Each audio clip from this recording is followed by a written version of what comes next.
Minneapolis, Minnesota has seen its share of chaos, but every now and then, someone steps out of the shadows who takes things even further.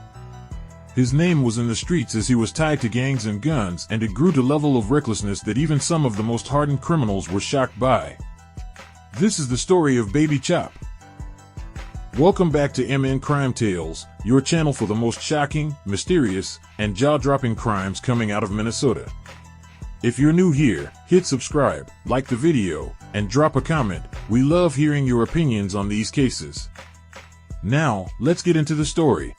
In 2023, the feds delivered a message loud and clear to Minneapolis. They were done watching the city's most violent gangs tear the streets apart. Federal prosecutors announced sweeping indictments and RICO operations directly aimed at multiple violent gangs in Minneapolis, including multiple gangs within the High's territory, making it clear that gang members tied to shootings, robberies, drug trafficking, or armed car thefts would be facing federal time. For anyone who wants a general breakdown on the highs versus the lows, check out episode 1. But here's what matters for this story. Leneal Frazier, better known as Baby Chop, was tied to the highs through his connection with the gang Say Less. He was also known to hang around with members of Free Shots, putting him right in the middle of groups within the highs already on the federal radar. Baby Chop had already been stacking problems with Minneapolis police. And one of the first big warnings came in the summer of 2019, a moment that showed just how early he was willing to carry guns, ride around armed, and throw caution to the wind. On July 9th, police got a call from a reliable informant outside Merwin's Liquor on West Broadway. The caller said a young guy on a green Nice Ride bike had a handgun clearly sticking out of his waistband. Through surveillance and intelligence, Minneapolis Police Department found out it was Baby Chop. They approached the scene and took him into custody after finding the gun on him. After being read his Miranda rights, Baby Chop reportedly told police he carries a gun on a regular basis because he has ops and needed to protect himself. He was still a juvenile at the time but was ultimately charged as an adult and later convicted on multiple weapons violations, including being under 18 years old while possessing a firearm. He was also convicted as an adjudicated delinquent possessing a firearm due to a past violent armed robbery case on his record as a juvenile. He was sentenced to 60 months and was released a few years later. He had a choice to start over and live a lifestyle different than what put him in prison, or he had the choice to go back to the same exact choices that led him into his first prison stint. He was a little older now, and the war between the highs and the lows was still as dangerous as ever. But on August 15, 2023 at 8:30 in the morning, Baby Chop broadcasted a crime so violent and brazen that the feds had to step in to handle the case. At approximately 8:20 a.m. Baby Chop went live on Facebook as he carjacked and beat on a victim connected to gangs of the lows.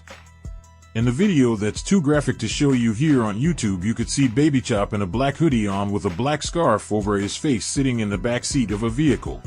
He was armed with a gun and he even pointed it at the victim's head at one point during the video. The victim in the video was a rival gang member from the Lowe's territory. In the live stream, you could see the victim leaking from his forehead all over his dreads as Baby Chop told the victim to say insulting things about gang members from the Lowe's, and also told the victim to diss deceased members of the Lowe's, in which the victim followed all demands from Baby Chop as the video continued.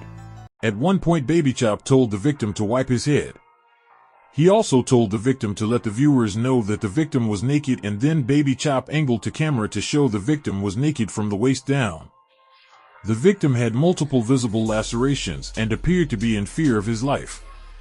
Baby Chop went on to ask the victim how did he catch him. The victim responded by saying Baby Chop caught him lacking through a female. That wasn't the answer Baby Chop was looking for, so he then told the victim to explain to the camera how Baby Chop caught him by waiting in the back seat of his car. The victim also complied with this demand by admitting Baby Chop was sitting in his car waiting for him. Baby Chop can then be heard telling the victim that he even worth Baby Chop taking his life and that the victim is a goofy. After that, you can hear the victim say it's all fake and that Baby Chop isn't a real op. After again making the victim diss more deceased members of the Lowe's. He then gave the victim an open-handed slap and asked him if he can have his car, and the victim replied yes. Baby Chop then asked the victim if he had any money and then sarcastically said that he would use the victim's money to buy the victim a gun. Then with his gun in his hand he tells the victim to remove his shirt and also tells the victim to tell the camera that Baby Chop doesn't have a gun and that he was robbed by bare hand.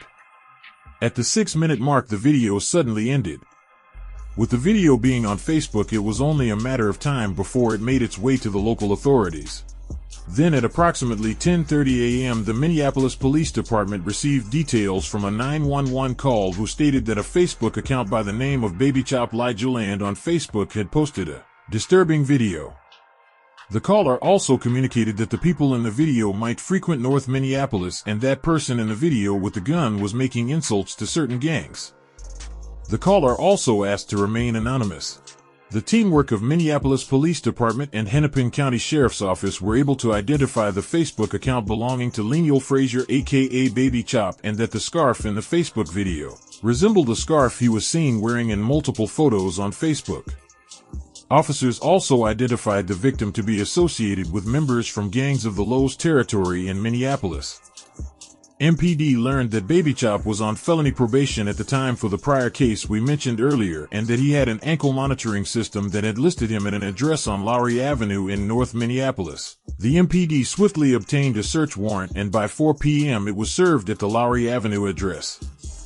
During the search, officers recovered a gun, cell phones, a black scarf similar to the one in the Facebook video, as well as the victim's ID and car keys.